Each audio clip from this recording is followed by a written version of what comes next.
Well, let's talk health now. And the National Blood Service says inadequate supply at the various blood banks remains a big threat and is negatively affecting efforts at saving lives. The misconception about blood donations, the outbreak of the Cocid-19 scourge, among others, are said to be contributory factors to the inadequate blood supply. Senior blood donor recruitment officer of the National Blood Service, Jonas Moli Belko, disclosed this to Joy News at a blood donation exercise organized with the Red Cross at Ashaiman to mark World Red Cross Day. Ashaiman was in two parts: blood donation and sensitization exercise on cardiopulmonary resuscitation (CPR) by National Blood Service and Ghana Red Cross Society, respectively. The country is said to be able to only meet about 50% of its blood target of 300,000 pints annually.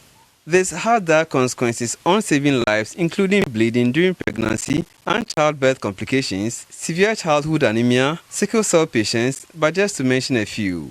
Senior blood donor recruitment officer of the National Blood Service, Jonas Moli Belko, is encouraging voluntary donation to help avert such situations. The inadequate supply of blood definitely would affect service delivery, in the sense that as the National Blood Service or worldwide World Health Organization says, we should move to 100% voluntary, which means that people should donate blood voluntarily. We shouldn't have a situation where a patient needs blood and would have to depend on the patient's relative or a friend to be able to survive.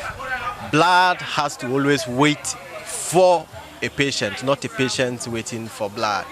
And when there is shortage, definitely it will affect service delivery, and a lot of people will have to die because there's no blood at various blood banks.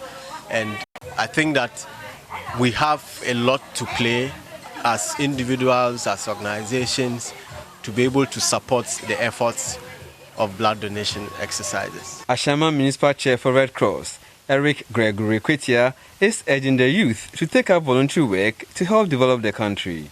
Well,